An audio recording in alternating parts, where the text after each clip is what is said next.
আপনারা সবাই মনে করেন যে আপনাদের আপু অনেক স্ট্রং। হ্যাঁ, সে অনেক স্ট্রং। আসলে আমি একটা ইনসিডেন্ট শেয়ার করি আপনাদের সাথে। সো সকালবেলা ওরা 10টার দিকে ঘুম থেকে উঠছে, ওঠার পর আর আম্মু এই 10:30 11টার দিক দিয়ে ওদের জন্য খিচুড়ি রান্না করতে গেছে। তো রান্না করে আসছে, এসে ওদেরকে এদিকে আমি গোসল করা দিচ্ছি ওদেরকে। তারপর হলো ওদের কাপড় চোপড় ছিল, তারপর ধুয়ে দিছি। তো ও আর আম্মু গোসল টোসল করে বের হলো, তারপর আমাকে বললো যে তুমি খিচুড়িটা খাওয়াই দাও। একজনকে খাওয়াইছি আর দুজনকে রেখে আমি চলে গেছি নিচে খাইতে আমি। তখন তাহানকে খাওয়াচ্ছিল। তো পরে বললো যে তুমি আমি মানে খাবো না, তুমি চলে গিয়ে নিচে খাই আসো। তো পরে আমি খাইতে গেছি, খেয়ে দিয়ে এসে দেখি আপনার আপু ফুপায় কাঁদতেছে। কী জন্যে? যে ইলমান খায় না আর তাহান কান্নাকাটি করে। মানে মাঝে মাঝে আপনাদের আপুর এমন প্যানিক অ্যাটাক উঠে তো ওর হুঁশ থাকে না। মানে আপনার আপু কিন্তু খুব ভালো কাঁদতে পারে।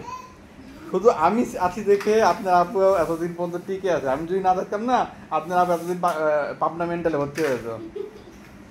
শুধু এখন এই 3টা বাচ্চাকে আমি, ওরাও জ্বালায়, খুব অনেক বেশি পরিমাণ জ্বালায়, সেটা আমি খালি সহ্য করি দেখে, ঠান্ডা মাথা ওদেরকে দেখাশোনা করি দেখে এখন পর্যন্ত ওরা সুন্দরভাবে আছে। আপনার আপুর কাছে থাকতো এতদিন আমাদের অবস্থা খারাপ হয়ে যেত। কারণ মাঝে মানে ওর রাগ উঠলে, আপনার আপুর রাগ উঠলেও কন্ট্রোল করতে পারে না, এটা সমস্যা অনেক।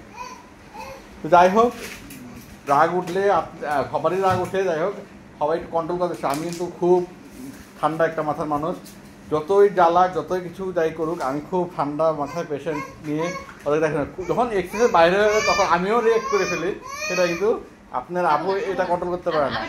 খুবই তাড়াতাড়ি ওর মাথায় রাগ উঠে যায়। তাই হ্যাঁ, তাই আপনারাও একটু মাথা ঠান্ডা রাখবেন, বাচ্চাগুলা খেয়াল রাখবেন। তো আপনার আপু ভুলেও, আপনার আপু স্ট্রং কিন্তু সেইটি প্যান দেয় বেশি আর কি। যখন তিনজন একসাথে আমাকে জ্বালানো শুরু করে, ওই সময় আমার নিজের প্রতি কন্ট্রোল থাকে না। মানে একসাথে কান্না শুরু করে দিলে তখন আমি যখন থামাতে পারলাম তো ভালো, যখন থামাতে আমি পারি না, মানে আমার মনে হয় যে আমি কি করব, আমার এত খারাপ লাগে, ডিপ্রেস লাগে প্রচুর, তখন আমি কান্না শুরু করে দিই। মামা শুরু করে দিয়েছে, ঘুম বাড়ি খাবে,